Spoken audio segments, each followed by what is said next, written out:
This is the Unregistered podcast, and I'm Thaddeus Russell. This is a show about ideas, people, and behaviors that are considered inappropriate, out of bounds, or beyond the pale. The things you're not supposed to talk about if you're a school teacher, a college professor, a businessman, a politician, a parent, a neighbor, or even a podcast host. These are the things you're not supposed to say or even think if you're a good liberal, a good conservative, or a good citizen. Each week, I'll interview a person who has something bad to say. They might be a journalist or a professor. They might be a porn star or a drug dealer. They might just be an ordinary person with an ordinary job who doesn't care about the rules of polite society. I'm not interested in breaking the rules just to be a troublemaker. I'm interested in people who break the rules of conventional thought and to expand the scope of what is possible to say in our society. I'm interested in people who make me think. Does reality exist outside of human consciousness? If reality does exist outside our consciousness, how can we access it? Is there something outside of space and time? Is there a logic to our emotions? Has science ever been right about anything? Can science and religion be reconciled? Or are they one and the same? Are people who seek the truth more likely to die? And what happens when we find out that what our fathers told us isn't true? This is my interview with Donald Hoffman.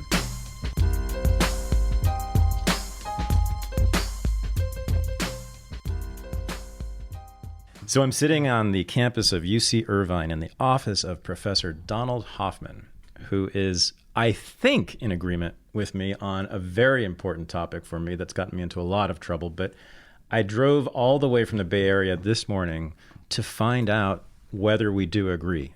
And maybe we could have covered this on the phone. Maybe this is going too far out of the way. But you and I are critics of this concept of reality, or at least the way it's deployed, both in science and in popular culture and in sort of the public consciousness. And we'll get into your particular argument against reality and my particular argument against reality. But what I find fascinating is that we come at it from completely different places. So you're a scientist, you're a neuroscientist, you come from the world of cognitive science, right? Right. And I come from history and philosophy and anthropology. But we both are sharp critics, again, of this idea of reality or truth existing outside of human consciousness. Is that fair to say? That's right. Okay. Yeah. That's the way I put it. But I want to start with something that might be surprising to you. I want to start with our fathers. Okay. Okay? Because I've heard that your father was a preacher. Is this right? That's right. He was a fundamentalist minister. Wow. Right. So what kind? What denomination? In Protestant. So Okay. Protestant, even all the way with the holy roller, speaking in tongues kind of thing. Pentecostal? So, some form of Pentecostal. Oh, So wow. right. So he's interesting because he had a master's degree in chemistry, and then he also got a master's degree in counseling psychology. No kidding. And so he's a licensed therapist. So was my mom. She had a master's degree in family counseling and so forth. And so they were well educated, but they were also quite fundamentalist in their views. And he was a chemist with a master's degree who believed the Earth is only 6,000 years old. So it's an interesting contradiction. And he certainly had a very firm belief in truth and reality, didn't he? Right. Well, that every verse in the Bible is absolutely true, and it's the Word of God. And real. And real, absolutely. And also that people who didn't believe the way he believed, would go to hell and things like that. So it was pretty strong notion of reality and right and wrong. And Yeah. So basically, you've been undergoing an Oedipal struggle against your father with this project. Is that right? To overthrow his worldview? Well, I'm sure that psychologically it's been not easy for me because of that. It was very difficult to tell him years ago that I was doing evolutionary modeling when he... Oh, that alone, right? Because you use evolutionary theory, unlike me, again, to go after reality. But just challenging reality and truth must have been hard for him, right? Right, but to do it using evolution by natural Sure. selection, which is the devil, was not easy. So, but and I think that actually that conflict with my dad probably delayed my progress on this work for probably at least a decade. It probably pushed it back for a decade. Right. I didn't start this until the evolutionary work until maybe 2008, 2009. I probably, without that kind of pushback from my parents and my internalization of that pushback, I might have done it a decade or even 15 years earlier. We jumped onto it. I mean, I was interested in the evolutionary stuff, but I think subconsciously there may have been pushback within me because of the way I was raised, and I finally got over it and jumped in and learned the mathematics and went after it. And how late in life were you religious in that way?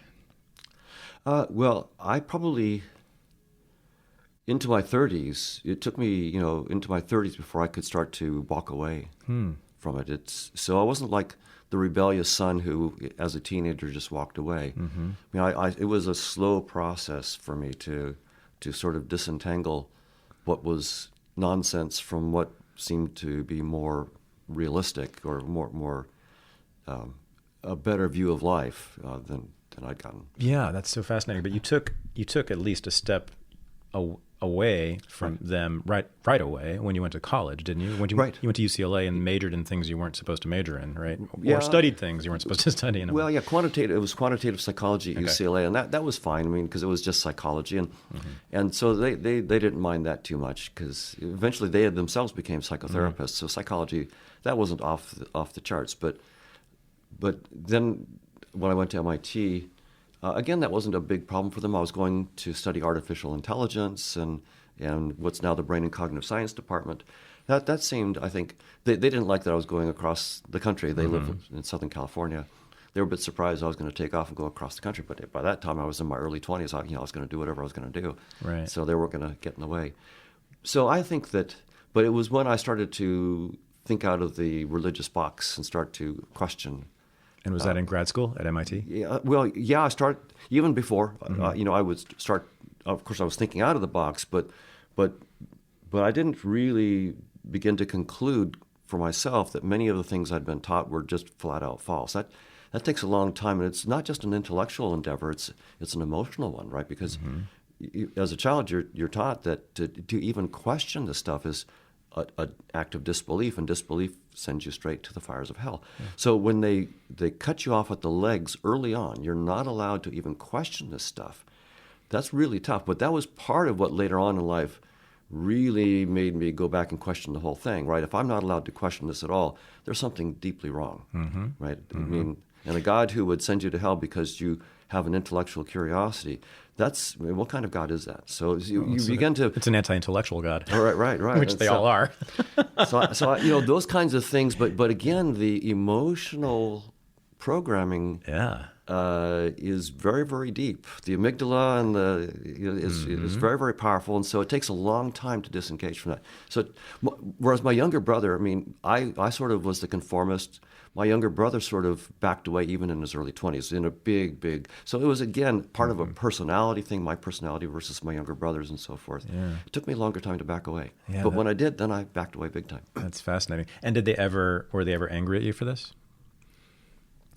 I would say they were disappointed, and my dad never cut me off in the sense that he didn't say, well, because you don't believe, I'm not going to talk with you or anything like that. He always hoped to sort of bring me back in to his way of thinking. And he also, my work on consciousness, he liked that, because I was saying that space and time aren't fundamental, and he agrees with that.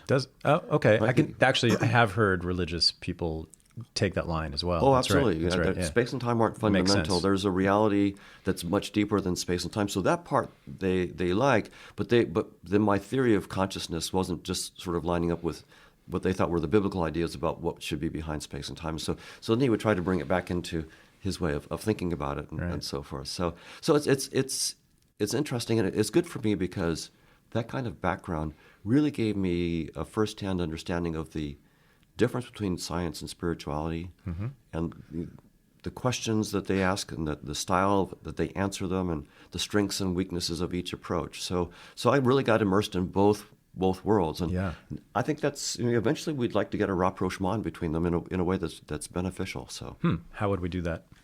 Well, not easily. Each side has, I think, something really good to contribute. and has its own problems. So I think the spiritual traditions ask really good questions. Who are we? Okay. Why are we here? What is this all about? And some scientists will say that that's not in the purview of science. Okay. Yep. I think it is. And I think for most scientists, it is in their purview, and they have an answer. We are nothing but atoms. Okay. And there is no deeper meaning except the meaning that we give. And maybe our meaning comes from the shortness of life, the fact that life is so short that makes it precious, and that gives it its meaning. And is there life after death? Of course not.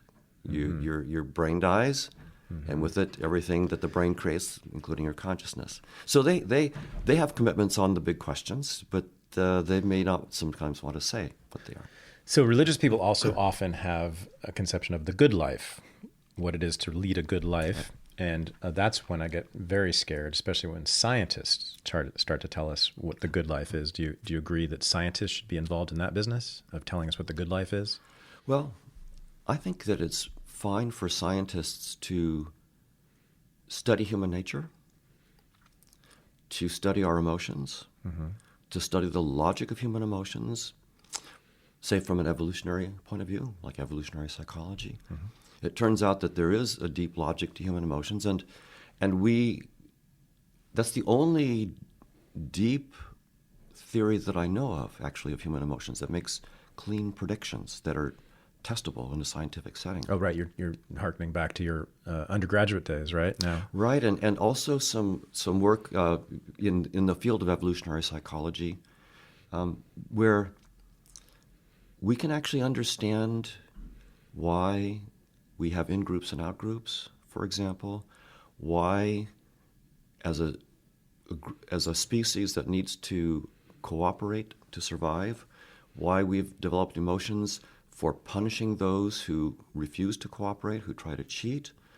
And so it turns out that there's a very, very deep logic of human emotions that comes out of evolutionary psychology. And on this, I'm in pretty deep agreement with some writing by Steven Pinker on he's got some wonderful books, the Blank Slate and The Better Angels of Our Nature, where he makes the argument that only by really understanding human nature and its logic can we understand what we're doing politically, sociologically, that's useful, that brings out the better angels of human nature, and what we're doing that doesn't work, that brings out the darker side of human nature. And there's both, and it involves recognizing that we have both, not turning a blind eye to the dark side of human nature. Don, I'm sorry to tell you, I have to get back in my car and go back home because we've clearly are not going to get along here. Oh, great. Well, I'm skeptical of most of the things you just said, wonderful. Which I didn't expect. I didn't know you were friendly toward those concepts, but is this sort of, I'd love to get into that. It's not exactly why we're here, but let me talk about my father for a second. Absolutely. If you don't mind. So he came from a fundamentalist religious background. His parents were Mormons, and his father was a Mormon minister. Oh. And so, it's the word of God. It's true and it's real, and there's no questioning it. Right. And he rejected it completely outright in college, similar to what you did. But what he did was he made the Enlightenment move, the capital E Enlightenment move, rejecting religion in favor of science, and became, to me, science became a religion to him. I mean, that's how I think the term scientism means something to me, which is this belief in science that it is the portal to truth and reality, right? And I've heard a lot of actually your critics talk that way, right? And so it's going to be interesting to sort of suss out how you can reconcile your friendliness towards Pinker, your actual friendship with Sam Harris, right?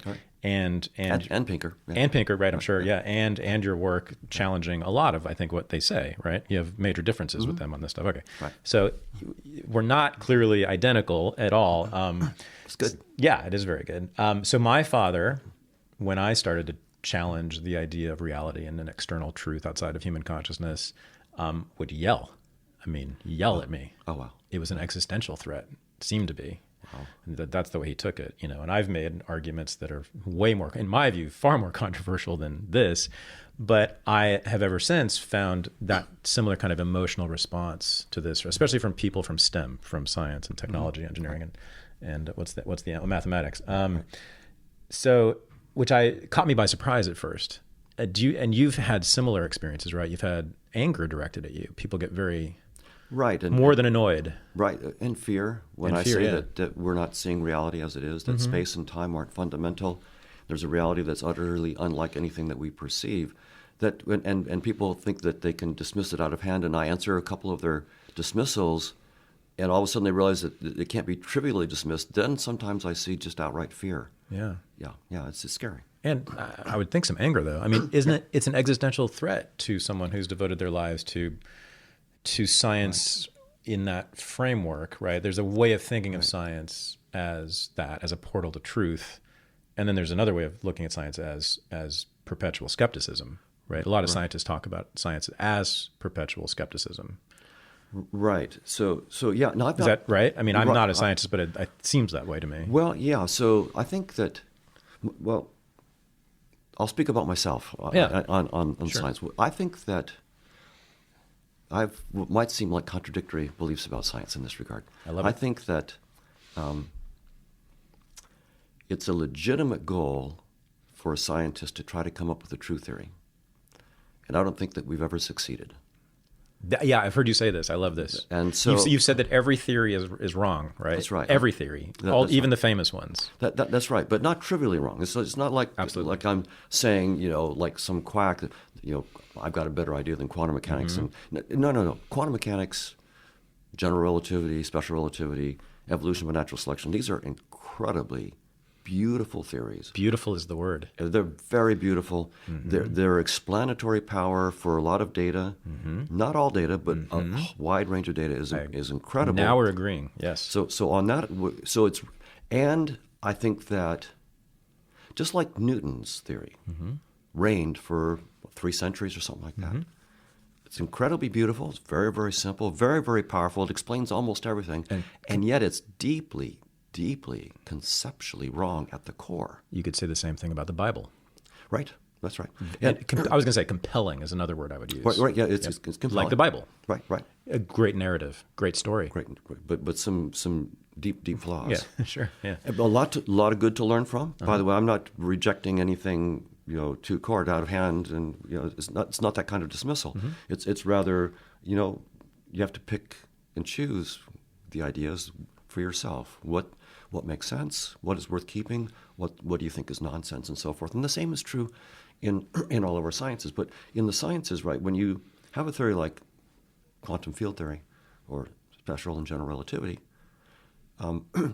you, as a scientist, you're not really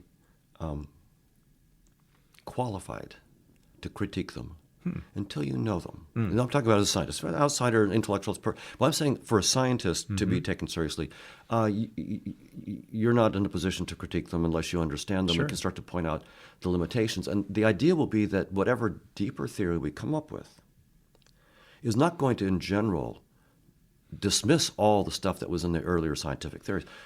Einstein doesn't dismiss all of Newton. There's a lot of, we still use Newton, and Newton is beautiful. But Einstein takes it a step deeper. But Einstein still has space and time, and I'm saying we're going to need to take it a step deeper outside of space and time and get a dynamics, a scientifically precise theory of something outside of space and time with the restriction that when we project our deeper theory back into space and time, we need to get back Einstein. We need to get back quantum field theory. So all that good science, as beautiful as it is, as predictive as it is going to have to be replaced by something far deeper. But that deeper thing is going to be constrained by the theories we have. Our deeper theory must project to the theories that we know and love. Okay. Or generalize them. Yep. Or the deeper theory is wrong. So if I propose a deeper theory and I can't get back special relativity and quantum field theory as a projection, then I'm not going to believe my deeper theory. That's how much. So you can see that. Yep. So I think that these theories are not deeply right. Quantum field. I think they're beautiful. They're not deeply right, but they're right in a domain, and I better get them back in that domain, or I'm wrong. Okay. You have used the word deeper, I think, about 8 times. What do you mean by that? How is Einstein's theory deeper than Newton's theory? So Einstein actually forced us to go deeper into the concepts of space and time and to look at their structure. The very concept of mass and of position and velocity are very, very different in Einstein. So in Newton, there's a universal time that a clock ticks for everybody simultaneously. There's a notion of simultaneity. In Einstein, there's not one clock that ticks for everybody. That's right. The notion of simultaneity is very, very problematic. And in Newton, space has the shape it has, and it's Euclidean. In Einstein, especially in general relativity, the shape of space is changing all the time, and it's in general not Euclidean. It's non-Euclidean. It's curved, and the very notion of mass itself is quite different. In Newton, the mass is whatever it is. In Einstein, the mass increases with the velocity, and as the velocity gets higher and higher, closer to the speed of light, the mass gets larger and larger until you would take infinite energy to accelerate you past the speed of light, and you can't do it. I was scared. I'm going to ask again. What do you mean by deeper? Do you mean closer to the core of truth? Well, yeah. So you do. Well, I'll say this. I'm not sure that Einstein is deeper in the sense of being closer to the truth than Newton. Okay. He certainly is deeper in the sense that he covers a broader range of phenomena that we can test. Broader, yes. And that his framework conceptually can be viewed as more general than Newton's and includes Newton as a special case. For example, in some cases you can think of Newton as the limit of Einstein as the speed of light goes to infinity. And you can think of Newton as the limit of quantum mechanics as Planck's constant goes to zero, at least certain aspects of it. And so when we can capture all of the predictions of Newton and more with a richer repertoire, in that sense it's deeper. Now, the question about whether it's also closer to the truth, I hope so, but one thing a scientist will tell you is that you can never prove a theory. Yeah. You can only get, and in fact, in many cases, there's this falsification criterion of Karl Popper that you can falsify theories. Even that may be too strong. I would say as a Bayesian, I would say that falsification may be too strong, but what we can do is, as we collect new data, our posterior belief in a theory can be increased or decreased. So we can, as good Bayesians, we can increase or decrease the credence that we give to theories. Outright falsifiability, there's some good work in philosophy by Willard von Orman Quine and others saying that, well, there's so many aspects to a theory.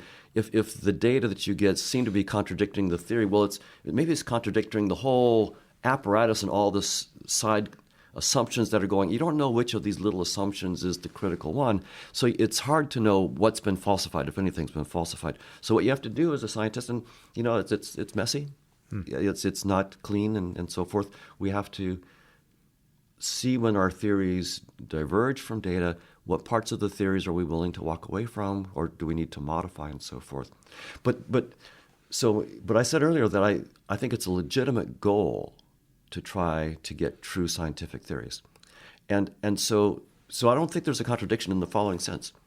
On the one hand, I think it's a legitimate goal. On the other hand, I don't think we've ever succeeded.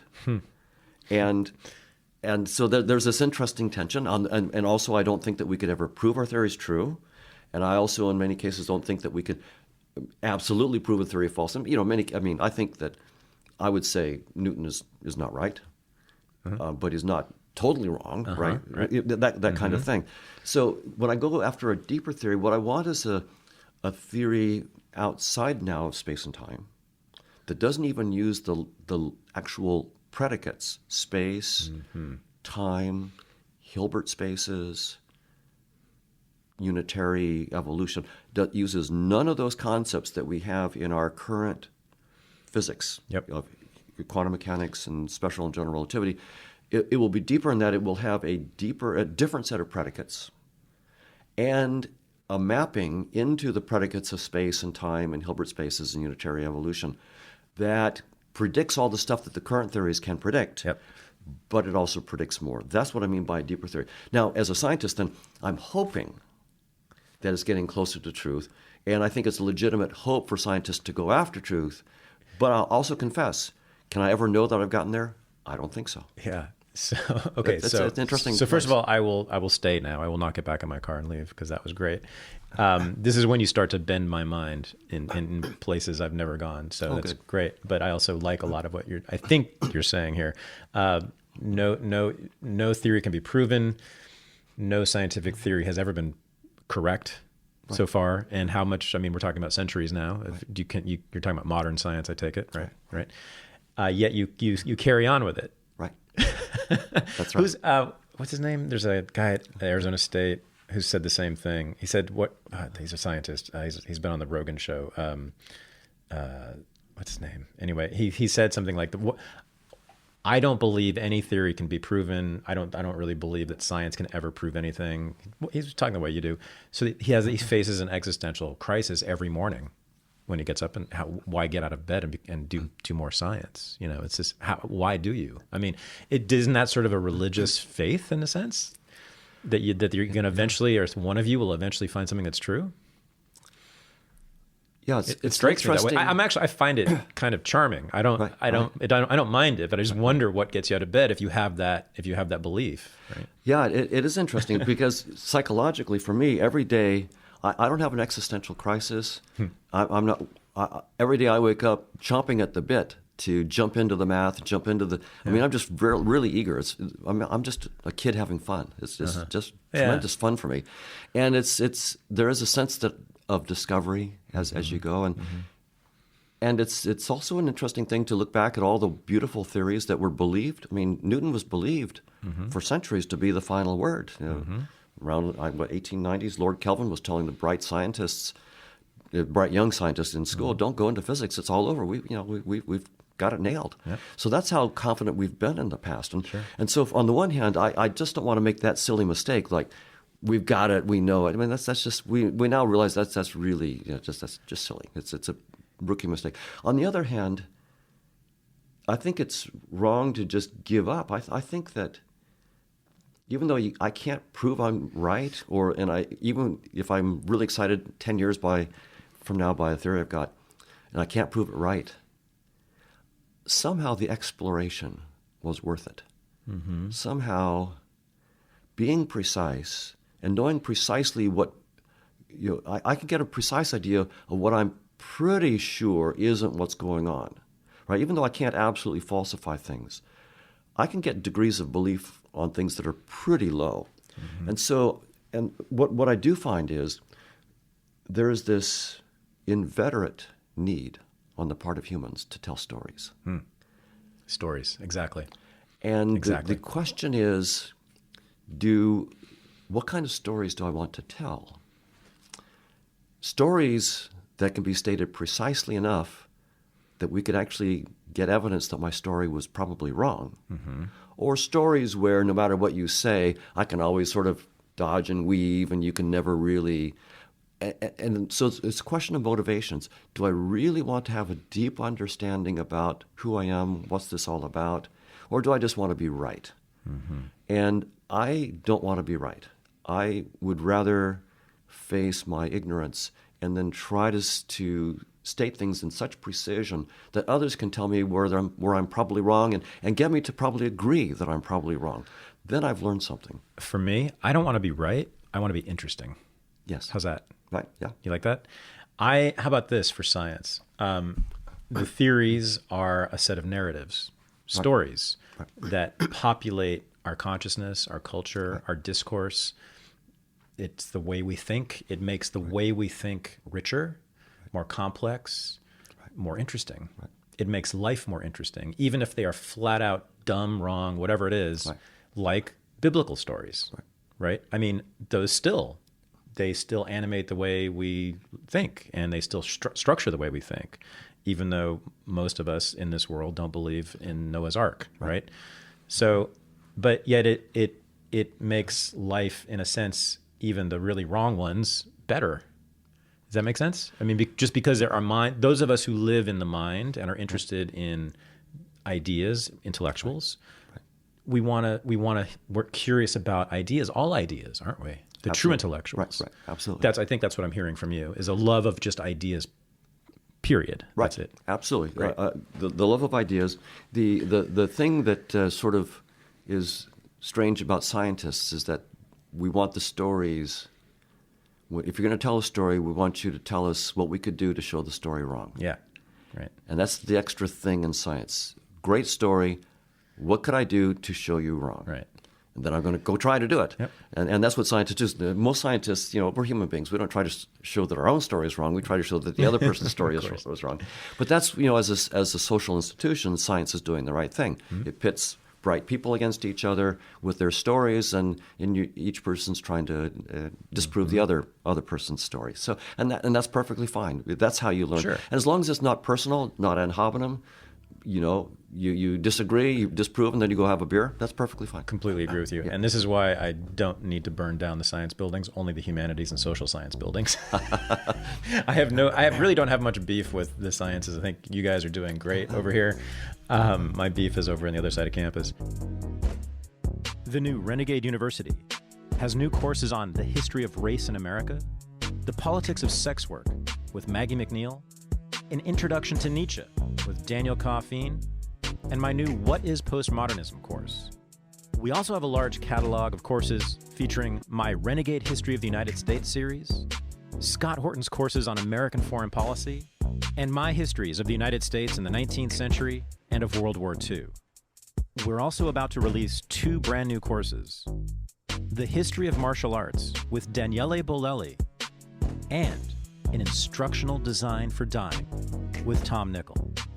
But what makes Renegade University fundamentally different than all other online universities and even most brick-and-mortar universities is that you get to talk one-on-one with us, the instructors, via what we call office hours.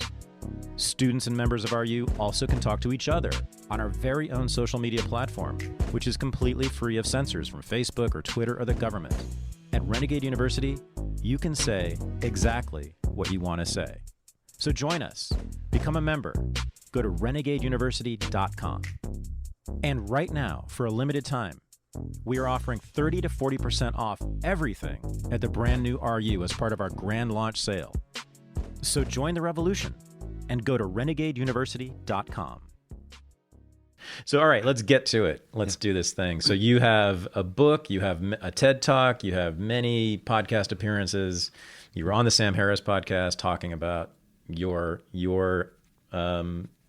challenge to this concept of reality. So can you let's do a capsule summary of it and remember that a lot of the, including me, the audience they're not scientists, so we don't. So the language that you use to talk about this might be difficult for some people. Right. So if you can try to not dumb it down, but just try to talk to a lay audience about it. Yeah. Right. So I've got a white cup sitting on the table in front of me, and it has a cylindrical shape. It's got a handle on it, and it's glossy and so forth. And I can reach out and touch this cup. And most people would say that, I experience a white cup. I experience a shape. I experience the feeling of it. If I close my eyes and don't touch it, my experience changes. My visual field is just a gray field. Mm-hmm. But most of us would believe that even with my eyes closed, I'm just experiencing a gray field. Nevertheless, there is a white cup that still exists and would continue to exist even if no creature perceived it. Mm-hmm. And they would argue that there are several proofs of that, so I keep my eyes closed. I can reach out my hand and touch it, so even though I'm not seeing it, I can touch it and it's still there. Or I can close my eyes, not touch it, and ask you, is there a white cup there? And you go, yeah, I can see a white cup, and so forth. And so we use those kinds of arguments to say, well, of course that means that the white cup was there. That's the simplest explanation for why it's there. And also for not just objects, but space and time themselves. We think that we're seeing the truth, maybe not all of the truth. No one thinks we see all of the truth, but we see those aspects of the truth that we need to stay alive. So we see middle-sized objects. We don't see atoms, but they're there. Mm-hmm. And we certainly see space, and we experience time, and those are also parts of objective reality. And you might ask, so well, why should we be so sure that our perceptions are telling us truths? Not exhaustive truth, but the truths we need about the shapes and colors of objects and about space and time. And one classic argument that many scientists have given, many of my colleagues, is an evolutionary argument. Okay.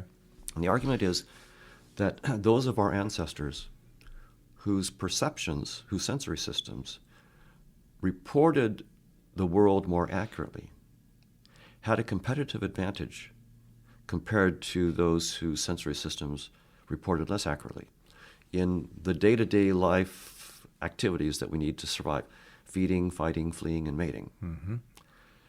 And so as a result, the ones who saw more accurately, perceived more accurately, had a greater chance, a better chance of passing on their genes to the next generation, the genes that coded for the more accurate perceptions. Mm-hmm. So thousands of generations of that, after that, we can be quite confident we're the offspring of those who saw more truly. So in short, seeing the truth makes you more fit. Mm-hmm. And that's when you put it that way, you go, case closed. It Mm-hmm. seems absolutely simple and obvious.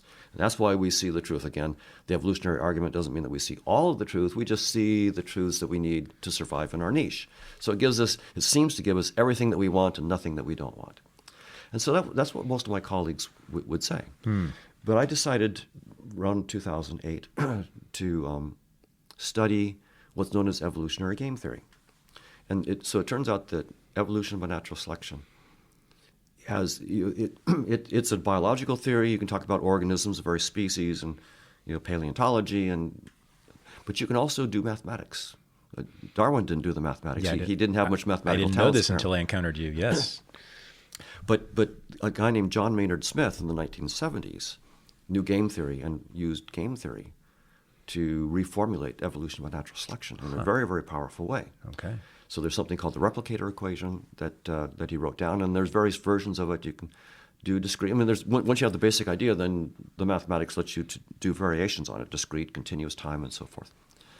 And so I decided in 2008 to address this question first with a couple of graduate students, Brian Marion and Justin Mark, and had them do evolutionary game simulations where we just had random worlds with resources and put creatures in the worlds that we could determine what they saw, what they perceived. All of the truth in the worlds or none of the truth, they could just perceive the fitness payoffs. And that's the big idea. So I should say something about fitness payoffs. So one of the key ideas in evolutionary theory is that it's like a game. Just like in a video game where, if you want to get to the next level, you have to really focus and grab the points as fast as you can. If you're just gawking around and just being lazy, you'll die. And you won't get enough points, you won't go to the next level. So if you do anything other than focus on grabbing the points in the game, you won't get to the next level. Right. And it's sort of like that in evolution. Yeah. We're here, they're called, instead of game points, they're fitness payoffs. Yep. It's like, if a hamburger, right? A hamburger could be really, really helpful to a man that's hungry. That's a lot of fitness payoffs. If the man is full and looking to mate, the hamburger is not going to do him anything, right? It's just it's not good. So, and a hamburger in any state will not help a cow. Right? Mm-hmm. So it gives you the idea that the fitness payoffs depend on whatever the world is. Yep. Whatever the world might be, fitness, of course, is a function of that world, but it also depends on the organism, like a man versus a cow, its state, hungry versus full, and the action, like feeding, fighting, fleeing, and mating. And so when you look at it, it turns out that the fitness payoffs, these points that we have to get, even though they're contingent on the state of the world, they're contingent on a bunch of other things as well. So they're complicated functions. And so what we found in our simulations was that organisms, in our simulated organisms that only chased the fitness payoffs, always outcompeted equally complex organisms that were chasing the truth. Yeah, it's not at all surprising. It's not at all surprising in some sense if you do anything other than play the game, which is grabbing the fitness payoffs. This is why intellectuals are poor. Am I right? Right. You know what I'm saying here? Right? Right. Because we spend... So I thought you were going to go back to your cup, right? So your cup holds water in it, which you were just now sipping. Right. So if you spent your time thinking about the atomic structure of the cup rather than I need this cup to serve water to myself because I need water to survive, right, you're not going to survive very long. That's right. So we, as intellectuals, spend much of our time in our heads thinking about the atomic structures of things, you know. That's right. And therefore, we don't get paid as much as people who just fix cars or whatever it is, or plumbers, literally, right? Right. Plumbers get paid more than we do, I think, right. for that reason, right? And a lot of people get paid more than we do. They're doing some use. They do something useful. And there are many, many more professions that are like that than like ours. Right. So, am I right? This sort of fits with your theory. Yeah. That's and right. it makes perfect sense that you found this through a simulation. I mean, you didn't go back in history, but it just makes sense to me. So there's an interface, right? Is what you're getting at in your theory. Right. That's the key component of your theory. That's right. That's what we're actually headed. looking at and smelling and tasting and touching as an interface, not reality. Right? That's right. So the evolutionary argument that I gave turns out to be wrong, that evolution doesn't shape us to see the truth. And by the way, the simulations I mentioned were just the start. We then proved it as a mathematical theorem. So it's actually a theorem. Yeah, your theory was correct. I mean I'm sorry that. Right. So the theory, the idea that evolution shapes us to see the truth. Gotcha. Yeah. Turned out to fail in our simulations. Yep. And then I worked with a mathematician named Chetan Prakash, and he actually proved a couple of theorems. It's actually follows from the mathematics of evolution. So truth seekers are more likely to die. That's right. There it is. Yeah, it's a change in the biblical quote. Makes perfect sense. Right. Instead of the Bible thing, you shall know the truth, and the truth will drive you extinct. Yeah. It won't make you free. Yeah, you can either sit there and think about what fire means, or you can frickin' try to make fire. Right. Right. And it's only if you have a certain, leisure that you have time to do this other stuff. If you're out there just hunting and gathering, you don't have time for all this nonsense. Makes perfect sense. I so like it. Yeah. Yeah. As an intellectual, I think you're right. I think we're kind of dumb in a fundamental way, right? Right. Okay. So then, the question you then asked is, well, so if space and time and what we see isn't the truth, what is it? How should we think about our perceptions? What role are they playing? And so I like to think of them as like a user interface or a virtual reality. Either one. They're just metaphors, but I think that they're very, very helpful to take something that at first seems incomprehensible and makes it almost obvious.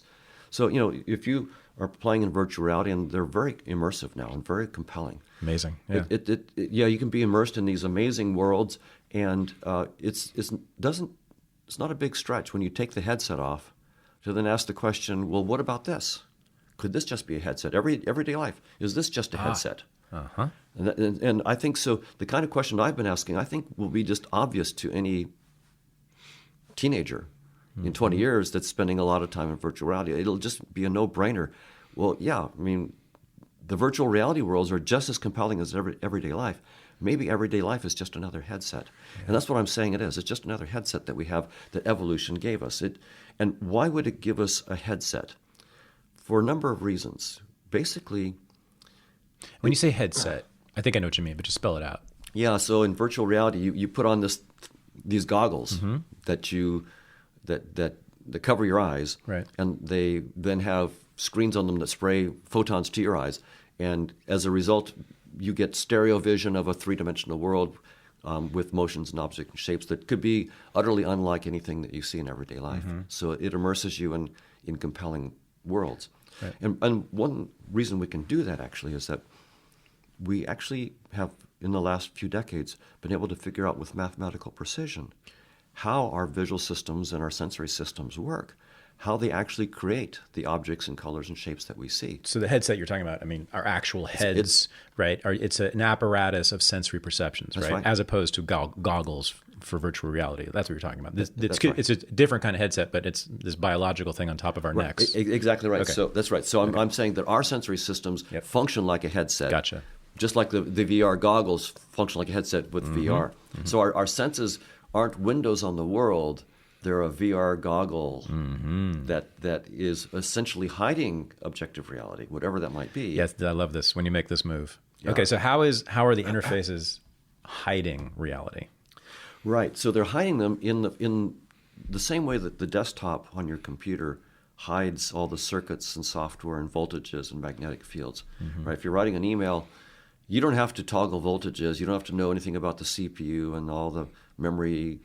That stuff. If you had to know all that stuff, that's what a computer scientist would be thinking about, and he wouldn't get much done. That's right. At least in terms of emailing and doing day-to-day work, he would die. Absolutely. Right. That's right. And we pay good money for interfaces and laptops with Windows systems on them so that we don't have to know anything about the circuit. You could even disbelieve in circuits and software and still use the computer. Like your parents probably use computers. That's right. That's right. So that's sort of what evolution did for us.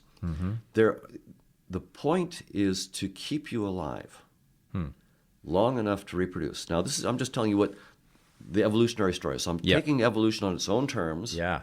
Well, no, I've already said I don't think that these theories are deeply true. And so I'm saying, so you might ask, well, what am I up to? I just said I don't think all of these theories are deeply true, and here I am asking you to take very seriously what evolution says. And so what I'm doing here is the move that we have to do in science. We have to take our very best theories. Those are the best tools that humanity has so far. We have to take them and look very carefully at what they entail. So that's it doesn't mean that you believe the theories, but you don't have any better tools.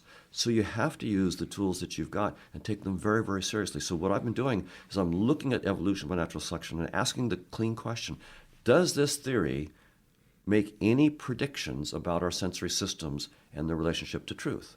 And the theory does. It makes the clean prediction that the probability is zero, that our senses even have the right language to describe objective reality. Wow. It's not that I got the shape of the table a little bit wrong or the colors a little bit off. It's that the language of space and time and tables and shapes and colors is the wrong language. You could not possibly describe whatever the truth might be in that language. That's what's entailed by evolution by natural selection. So that's what we have to do.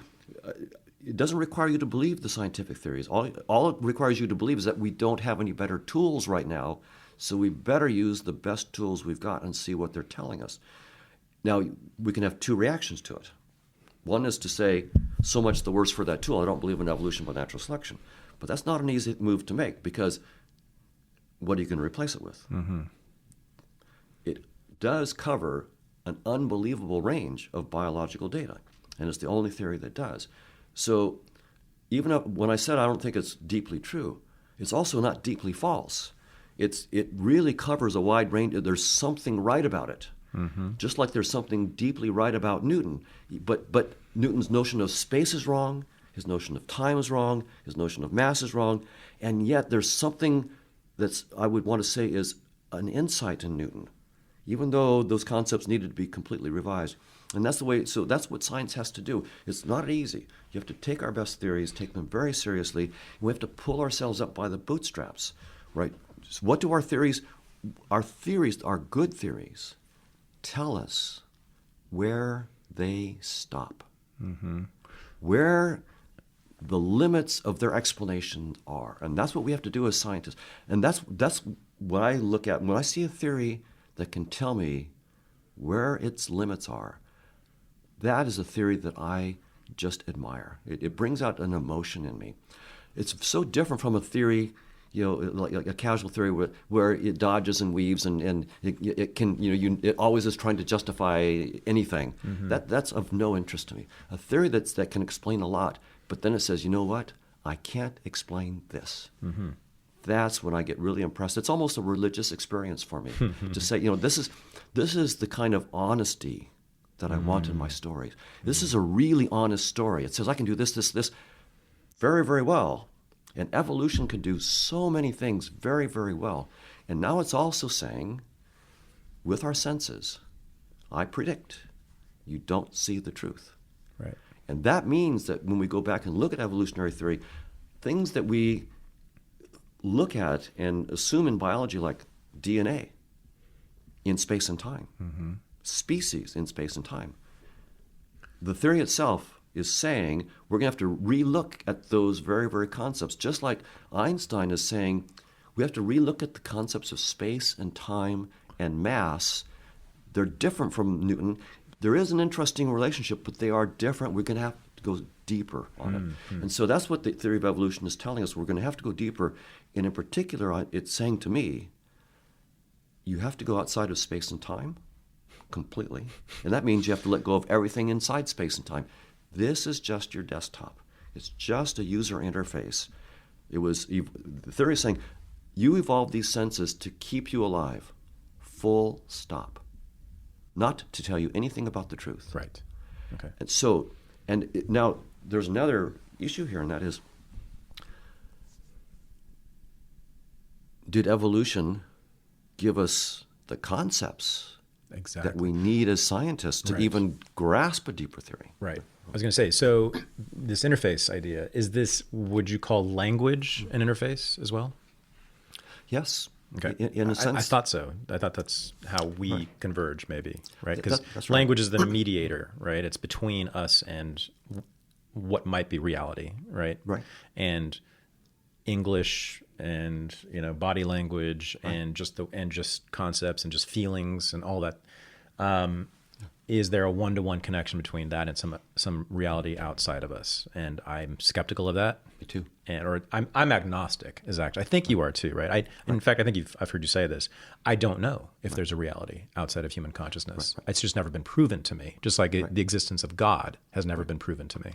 Right. In fact, ultimately, a reality outside of my own soul consciousness has never been proven to me. Right. So solipsism, right, is I mean, I'm not a solipsist, but I have no proof that solipsism is wrong. Explain that, Berkeley's idea. Right. Well. So solipsism is the dramatic doctrine that all that exists is me and my experiences, and everybody else is just a figment of my imagination. You're just a space and time are my creation, but everybody else is also. So there's only one consciousness, and it's mine. So that's solipsism. It means I'm the only thing. Right. And so Berkeley wasn't a solipsist. He was an idealist. Berkeley wanted to say that there were other consciousnesses, that you were conscious and I'm conscious. So it wasn't just Berkeley's consciousness. And of course, he was religious. He was a bishop. So there was also God. So there were consciousnesses besides Berkeley's consciousness. But so all that I have direct experience of is my own conscious experiences. That's all the direct experience that I have. But it's a very reasonable leap on my part to assume that you're not a robot that has no conscious experiences, that's just going through the emotions, right? That there's something.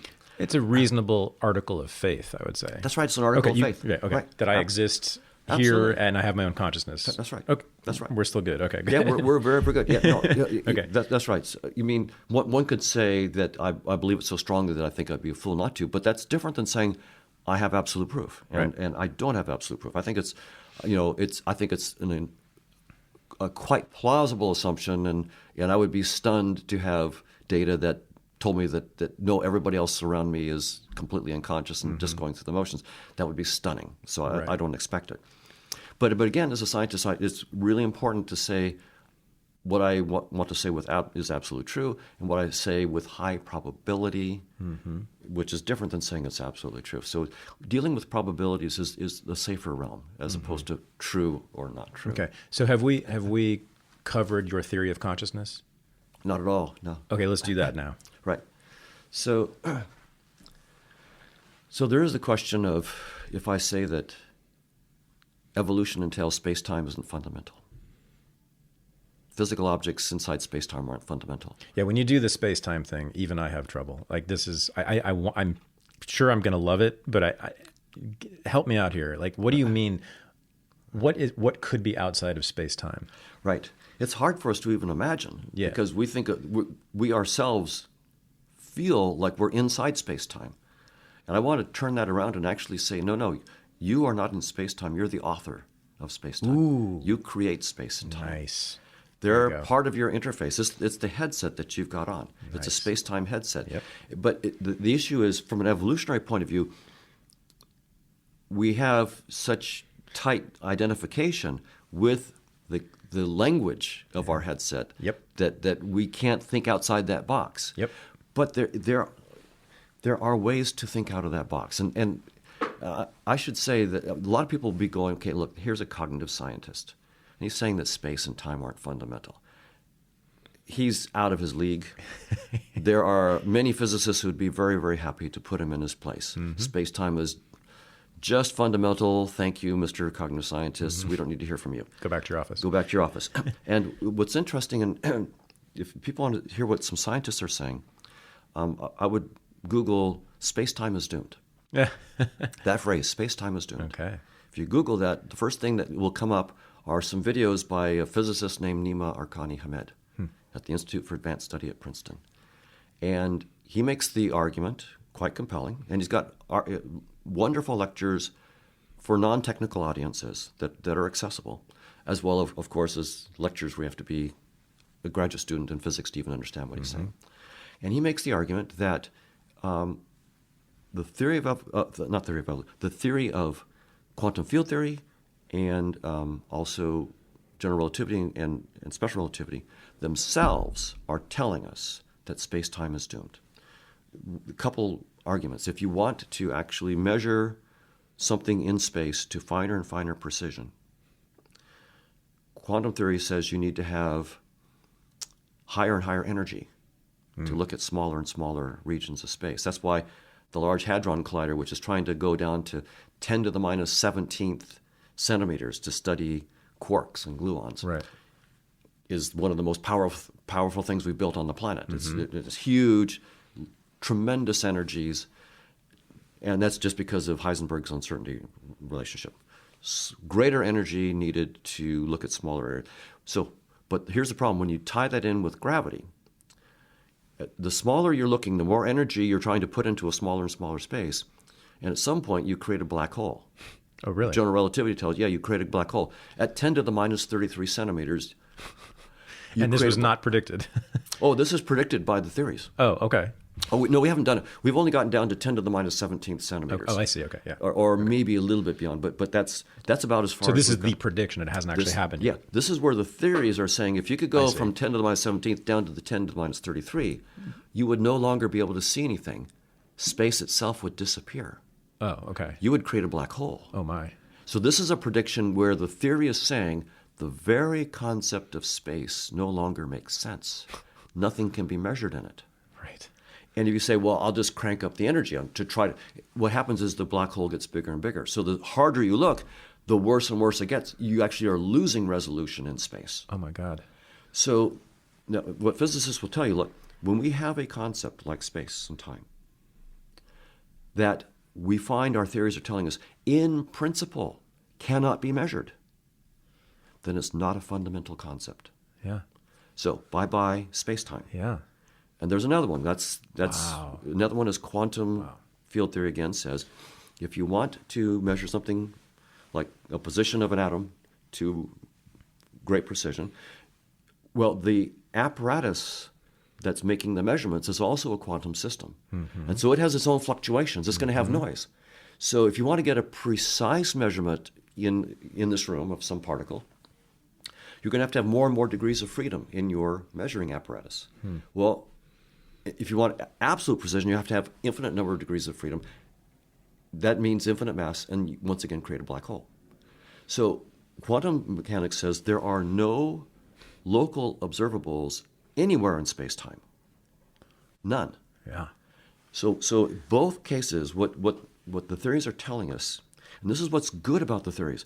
Of course, they're powerful theories. They're predicting, 30% of our GDP today is due to quantum mechanics and the result of the technology. So it's just an incredibly good theory. Sure. So no one's saying, it's not a quackery kind of thing, I'm going to replace quantum. No, it's a perfectly good theory. The theory itself is telling us where its own concepts stop. Where the limits are. Where the limits are. And so that's what, so this is not some quackery thing. This is whatever new theory we come up with, it better be compatible with quantum field theory when we project it back into space and time. We are incapable of measuring certain things? Is that what you're saying? The very concepts of space and time themselves do not allow measurement beyond 10 to the minus 30. They love cease to exist. I love it. Okay. And that's the power. Yeah. See, I love stories that don't dodge and weave and try to avoid being refuted. I love stories that tell us, I can explain this, and this is where I stop. And for a scientist, what you try to do is you take your theories and push them to their limits to find out where they break. And when you break your theories, that's the time to break out the champagne. Wow. Because that's when you're going to learn something. You're going to go to a deeper conceptual level. Finding out that Newton could be surpassed by special relativity and then by general relativity, That's each one of those is time to break out the champagne. We don't cry over the loss of that theory. We're enriched. I was going to say we have a richer world. Absolutely. A more interesting world. Absolutely. With more stories in it. That's right. More elaborate stories. More stories that are constrained to tell us the old stories if we project them back into space and time. So it's that's great. It's really cool. And so Nima Arkhani Hamed and a bunch of his collaborators and others have they have tools, mathematics now. They don't know what this deeper realm is. They don't know what it's about. But mathematics right now, they're using it as a flashlight in the dark. And the mathematical structure of our current theories that says space-time stops here also is giving you a little bit of hints about how to start pulling threads from a deeper realm. To look elsewhere. To look elsewhere, okay. Where you don't let yourself use the language space, time, position, momentum, Hilbert spaces, which is what quantum mechanics uses, and entanglement. These things, you can't use that language. You have to go to a much deeper language, and they're doing it. So it's really quite cool. And what they're finding is there is this deeper realm, and this is work in progress. They're not done, but there's this deeper realm, something that they call the amplituhedron and other structures, that can project back into space and time and give back what are called scattering amplitudes. 2 gluons in the Large Hadron Collider smash into each other and 4 gluons go spraying out. What are the probabilities for all these kinds of events? They've got a deeper structure, not in space and time, that predicts these events better than the computations in space and time, in the sense of simpler. It's revealing something about what's going on with symmetries that you can't see in space and time, and with the mathematics that turns out to be simpler than when you do it in space and time. As though space and time is almost like a Rube Goldberg device that's kludging things up and making them more complicated than they really are. There's a deeper realm that you don't need the language of space and time. Things get simpler, but we don't know what it's about yet. What is it about? Okay. And this, you can see why you wake up as a scientist each morning like, let me at it. This is so fun. This is like, I see. Yes. Whoa, I'm a kid in a candy store. So you guys now basically have found out there's a new world to explore. But you've just sort of found out. That's right. In the last 10, 15 you don't know years. You don't know. Okay. So you don't know what's on the world yet, or in the world, but you know it's there. Yeah. Well, a new place to go. By the way, it's not me. Or what? These physicists, right? Yeah. Your colleagues. Yeah. Yes. Although again, your milieu. Yeah. That's right. They're discovering structures and they're quite excited. It's a lot of fun. Yeah. But they don't know what it's about yet. Ooh. It's so you have these mathematical structures and these things called permutations to be at the foundation of it, and they're at the point where they're going, why in the world are permutations at the foundation of all this? This sounds like it's on the magnitude of the Copernican revolution. I would say. Okay. Letting go of space and time would be the maybe biggest. Maybe even bigger. I would say, yeah. Yeah, it sounds like it. The Earth not being the center of the universe is pretty small compared to let go of space time. Yes, this is big stuff. That's the biggest one. Yeah. Wow, so that's great. I love science. Okay. Yeah. So now, how is this connected to your theory of consciousness? Right. I have my guess, and I have my own. It's funny. Your cup actually says "Daily Cup of Consciousness." I just want to point that out. That's so funny. But I have something to say about consciousness after you finish. Go ahead. Okay. So tell me how that's connected. Right. So the big question for me is if I'm saying that space-time is just an interface, or the theory of evolution is saying space-time is just an interface. It's not the final reality. Right. And it's agreeing with the physicists now. So evolution is agreeing with quantum mechanics and general relativity that space-time is doomed. Wow. They all agree. Space-time is doomed. So what's behind it? Yep. Now, I'm motivated by a problem that I'm trying to solve. It's called the hard problem of consciousness. And the problem is very simply, how are our conscious experiences, like the taste of chocolate, the smell of coffee, the feeling of a headache, these very, very simple low-level conscious experiences, how are they related to what we call the physical world? In particular, perhaps our brains, but maybe artificial intelligences if they were complicated enough.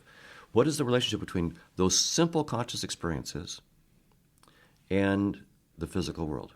And most of my colleagues in the neurosciences and AI have assumed that the relationship is quite simple. The physical world is unconscious, generally, and it's fundamental. But if it gets complicated enough in the right ways, like neural circuits in the brain, or perhaps silicon circuits in advanced AIs, then the magic of consciousness somehow arises. And the question is, somehow, how? How does it arise? And the remarkable thing is that despite the efforts of many of my brilliant colleagues, and they're brilliant, they're very, very smart people. Many Nobel Prize winners have worked on this.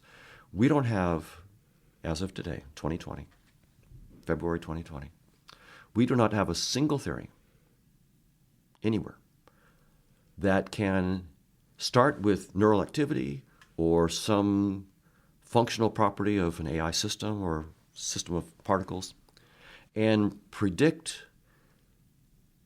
even one specific conscious experience. That this pattern of neural activity for these principled reasons must be the smell of garlic. It could not be the smell of a rose. And this is the mathematically precise scientific theory about why this neural activity or this functional property of this set of circuits must be this experience. I say flat out, there's not one theory on the planet that can explain even one specific conscious experience. That's where we are. Wow. And this is despite the fact that we had Nobel Prize winners, several of them, working on this, hundreds of brilliant people. I'm friends with many of them. These are really, really smart people. It's not for lack of effort and intelligence. I think it's because we've framed the problem the wrong way. We've assumed that space and time are fundamental, that objects in space and time are fundamental, and consciousness arises out of it. But now evolution is agreeing with quantum mechanics and general relativity to say space-time is not fundamental. Space-time is doomed. There's got to be a deeper reality. So my proposal is this. Because I want to solve the hard problem of consciousness, I'm motivated. I'd like to understand how consciousness relates. I can't start with objects in space-time and boot up consciousness. So my proposal is to go the other way. Unpack that, the booting up consciousness. Oh, right. So the question is, most of my colleagues would say that consciousness starts as a process from your brain. So there's neural activity. Many creatures with neural activity have no consciousness. Oh, really? Like who? Presumably, Say, we're like animals. Yeah, some kind of planaria or something like that. Okay. Yeah, right. We think. Yeah. We don't know. We guess because we don't talk. That's right. We haven't asked them. We're guessing that you could have neurons and not be conscious. We're guessing. So then the question, I'm just telling you how the field itself is playing this game. Sure. So at some point, certain kinds of neural activity is going to be critical, and certain patterns of neural activity will be critical, and the question is what those are. And they've not been able to show how the right kind of neural activity or activity of circuits in an AI could create consciousness. That's what I mean by booting it up. Where does the magic happen that the consciousness comes up? So it's about predicting, right? Predicting and explaining interpretations of a particular smell. Right. Well, and whether it smells like garlic or coffee. So you're saying they are unable to predict how I will interpret a particular smell. That's right. Okay, that's right. Awesome. If I give you like Yay. the because I don't want them to be able to. We'll see. And I don't think they can. Well, right. Well, I'm hoping to do that, but okay, it's okay. Yes, right. But if I give you like the picture of the molecular structure of peppermint, that molecule. And I didn't tell anything. Just here's this molecule. How should you perceive it? I mean, how would you? It's meaningless. How would you know that's It's meaningless. Yeah. So and it turns out we taste it as peppermint. So what we want is a mathematically precise theory that says exactly why that particular chemical formula is perceived by your neural activity to be peppermint. And we want it. We don't want just an empirical. Oh, that's the way it is. Right. In other words, that's the correlation that we've measured. Correlations are just data. They're not a theory.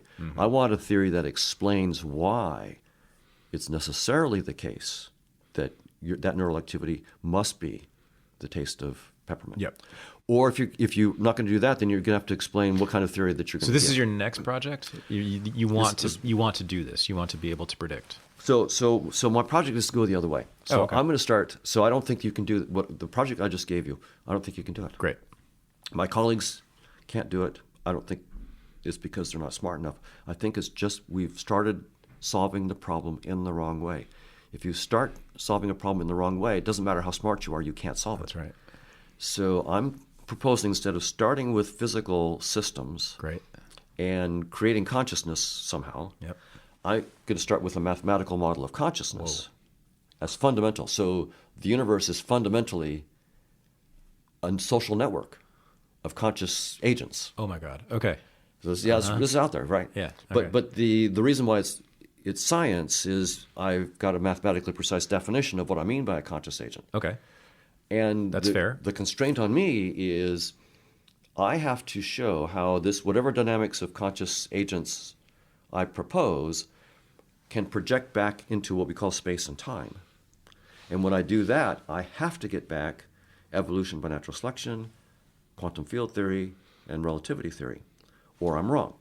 So that's, but then I'll try, if I can do that, then I will have solved the mind-body, this consciousness problem, the hard problem of consciousness, starting with consciousness and showing how space-time and objects like the brain arise.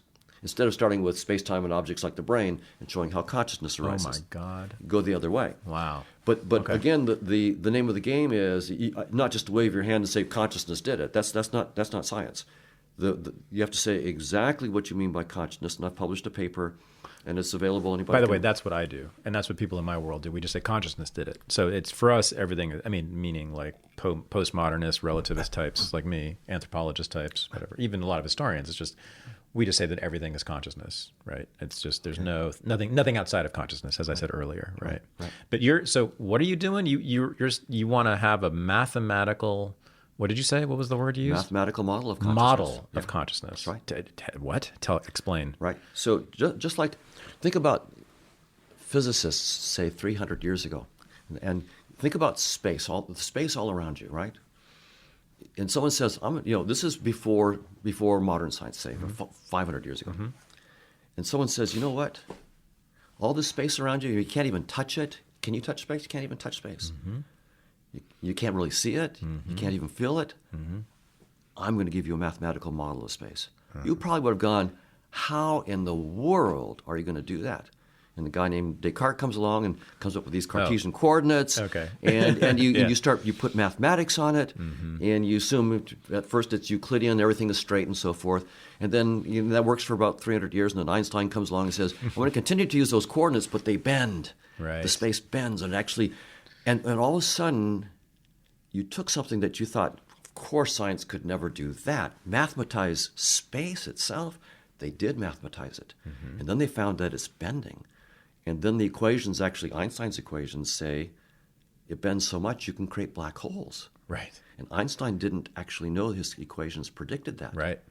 And he didn't like it. He didn't see that coming. He didn't see that coming, and he didn't like it for decades. And that's the point of a theory, is that the theory becomes smarter than the person who wrote it down. Yeah. You become a student of your theory. So that's what we have to do for consciousness. You might say, consciousness, well, it's just so arrogant. You can't put your fingers on it. How could you possibly?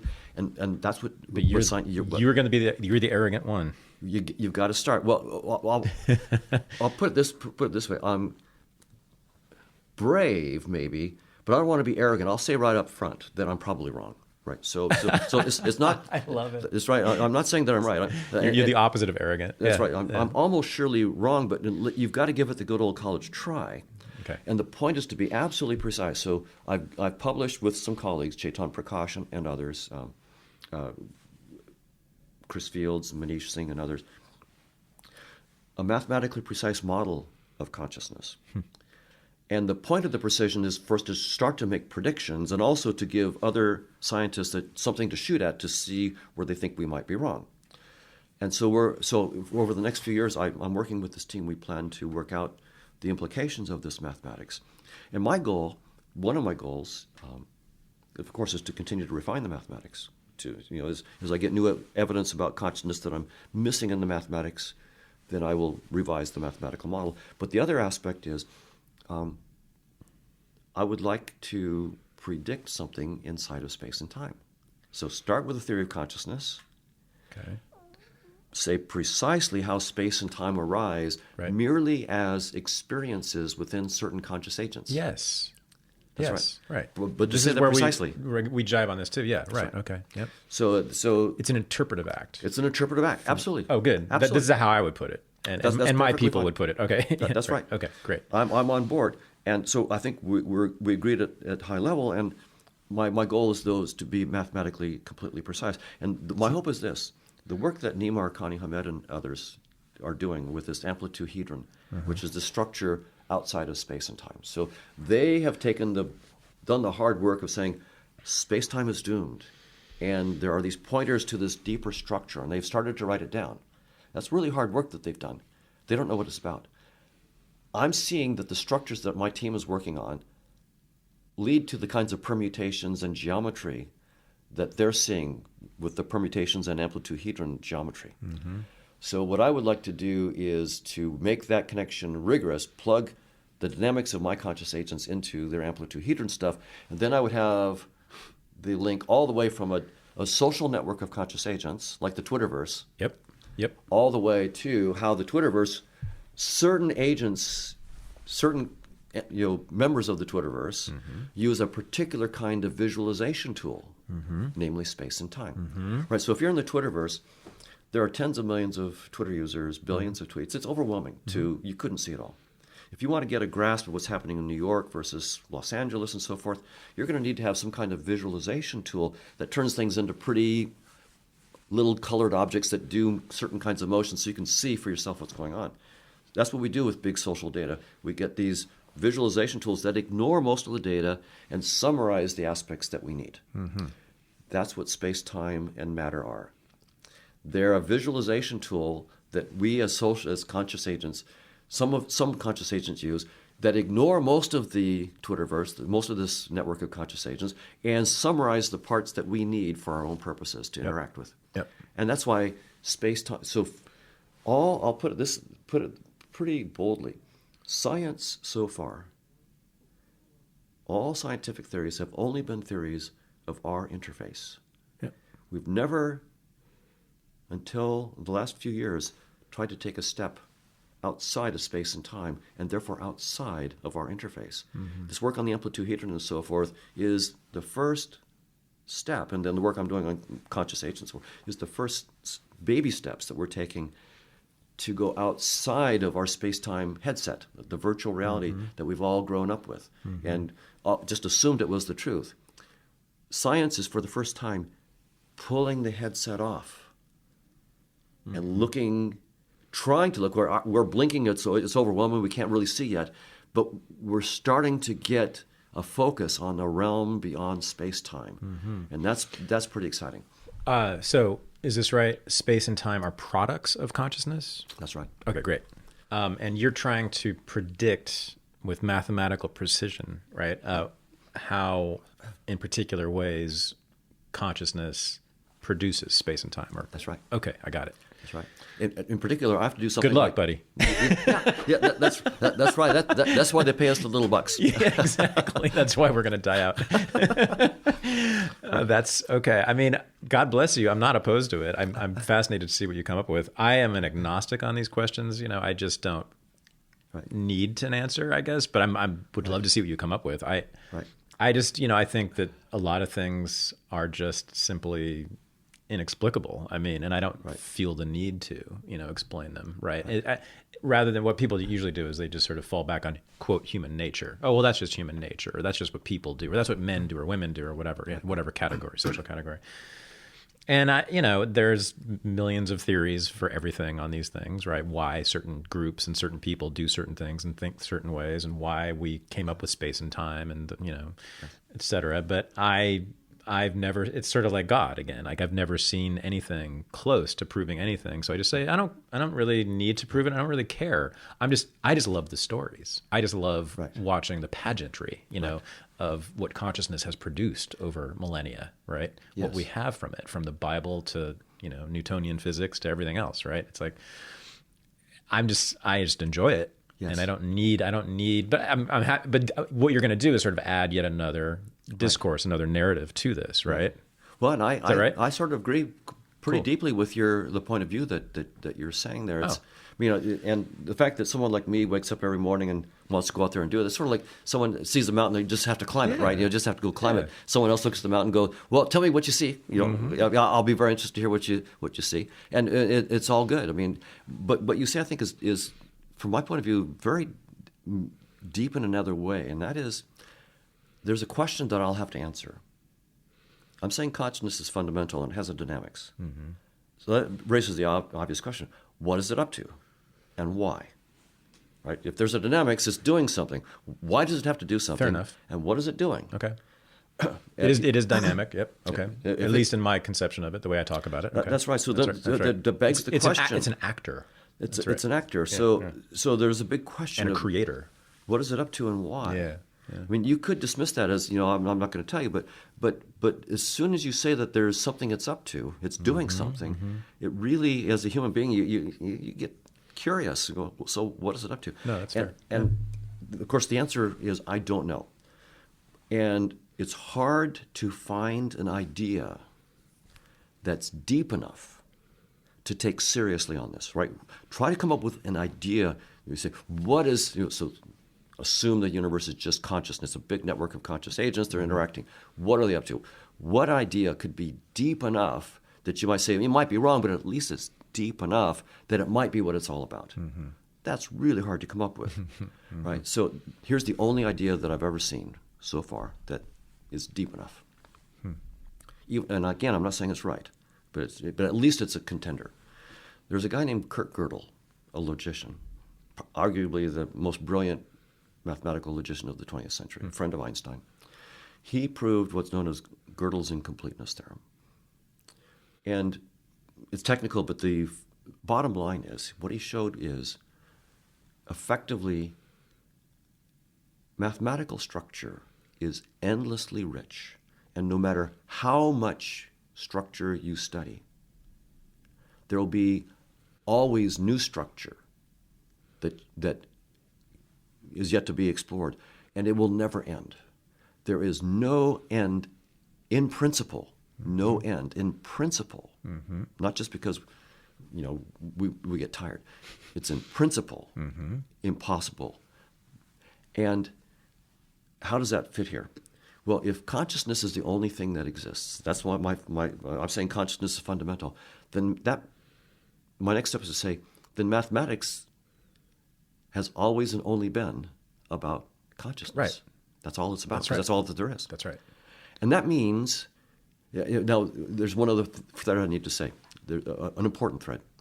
When we study consciousness, and I studied in this field called psychophysics, we study human conscious experiences. And you'll just have to take it on faith at this point, but we find everywhere we go, conscious experiences are mathematically structured. Wow. We can write down mathematics. You're asking a lot from me now. Okay, right. To believe you. Here's one way to make it a little. Okay. How is it that we're able to make virtual realities that are so compelling? It's because we actually know with mathematical precision how your conscious experiences work and how they're structured and how to trigger with precision exact, mathematically precise conscious experiences that we want. It's because we know this mathematics that VR is possible. So that's one way to help sort of suspend disbelief in my claim that everywhere you look in consciousness, you see mathematical structure. But it's really true, and we see that in the field of psychophysics. The way I think of it is that the relationship between our conscious experiences and mathematics is like the living organism to the bones. Mathematics is like the bones of the living. So here's the idea then. Okay. Mathematics is always and only about the structure of conscious experiences. Mathematics is endless. That means that consciousness has endless exploration of the forms of consciousness. It is a kid in the candy store kind of theory. Gödel has provided evidence that the candy store of all possible conscious experiences is endless. And no matter how many chocolates and almonds and whatever you sample, there are more out there. And so when you were saying you were saying something very much like that just a minute ago, that it's like I'm just enjoying the pageantry and all the things that consciousness comes up with. I think that might actually be deeply, it's a candidate for being deeply what it's all about, based on Gödel's theorem. Oh, Cool. Yeah. And good company. This is great. Yeah, Gödel is high company. Is this the same? Is this Gödel, Escher, and Bach? Is that Yes. that book? That's the same. Okay. Yeah. All Same I know Gödel. is that my father owned that book. That's all I know about that. So I am always asked, well, why do you get in an airplane if you don't believe in reality and truth, right? So what's your answer to that? In other words, how do you live your daily life? How do you live, with this disbelief or agnosticism about reality? And so how has it affected you? I've heard you talk about it a little bit in other places. Like what, right? I mean, how do you move about your day with this in your head? That there's just an interface you're looking at all the time. Right. Well, there's a couple of levels of answer to that. One is if you play video games on a computer, right, like Grand Theft Auto or something like that. Well, you have fun, you get immersed, and you cope just fine playing the game. But if you're even just a little sophisticated, you know that it's just an interface that you're playing on. It's not the circuits and software. But if it's a good interface, you can ignore, you can pretend that there isn't circuits and software. You don't have to even think about the reality. And so in everyday life, I can just go about it as though this is the reality. And the game is good enough, the interface is good enough that it will keep you alive long enough to be a grandparent, and then it kills you. Right? There are certain things that the interface doesn't show you. Like right now we're being hit by cosmic radiation. It's going through us right now, and it will kill us, but not before you're a grandparent or great-grandparent. So evolution by natural selection hasn't shown that to you because it's not going to kill you before you have kids. So to play this quote-unquote game, the game is, of course, we don't go to the next generation in the evolution game. It's your genes that go to the next generation. Right. So in some sense, our interface from an evolutionary point of view, and notice I'm bracketing. Again, I'm not saying evolution is deeply true. I've just said it's a beautiful theory, but it's not deeply true. But now bracketing and saying, using that metaphor, that scientific framework, the interface is good enough to do what it needs to do, pass your genes on to the next generation. So that's one aspect to it. But there's another aspect.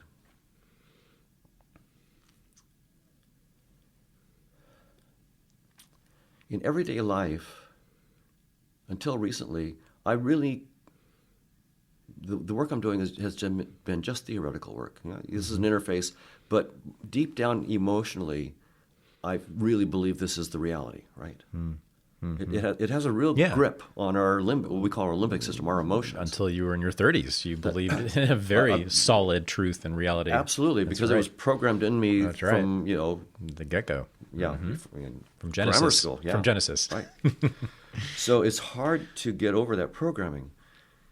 But now that I've been spending so much time theoretically in this realm where the reality is this vast social network of conscious agents, space-time is doomed, it's not the fundamental reality, I do have periods in which I experience myself as not in space and time. Oh my God. As just wearing a headset. And this is just the game I'm playing. Yes. It's now I have a lot of people who come to me and say, well, it sounds like you're taking drugs, or you should take drugs. And I haven't taken. You don't need to. Yeah. You don't need to at all. You're the only person I do not recommend drugs for. But many people who take like 5-MeO DMT, 5-MeO DMT, and other similar drugs will say that what they experience resonates a lot with what I'm saying, and that if I took those drugs that I would just be there immediately. I don't have any plans in the near future to do that, not just because of Schedule 1, but for health reasons and so forth. But that may or may not be serious reasons. Yeah. But I do listen to these reports. I do read. And I do listen with an open mind to good friends of mine who have done this, and some who are absolute psychonauts. And I listen very, very carefully. So, I listen. No kidding. And I don't dismiss this stuff. Absolutely. That's great. And the question is always, as a scientist, what parts of their experiences are insights? What parts are just, as you might say, the brain getting a little bit scrambled up, and that's part of the scientific endeavor is to not be dogmatic either way, to be open-minded enough to take in new data. Lord Kelvin was wrong when he told all the young scientists it was over. Physics was Newton, and it was all over. Right. He was wrong. Yep. And I don't want to be wrong in a similar way. Just because I think I know something, I always have to be open to being wrong on a deeper level. That's so great. Now I kind of think you should do drugs. Maybe we should right now go find some and do some. Or at least some coffee. Yeah. Well, Don, this has been wonderful. I didn't think I could enjoy a conversation with a scientist this much. Oh, well, thank you so much. Well, I really appreciate it. I think your work is thrilling, and I'm really glad you're doing it. And thank you for doing this. My pleasure. This is the Unregistered podcast, and I'm Thaddeus Russell. To experience the new Renegade University, go to renegadeuniversity.com. Thanks for listening.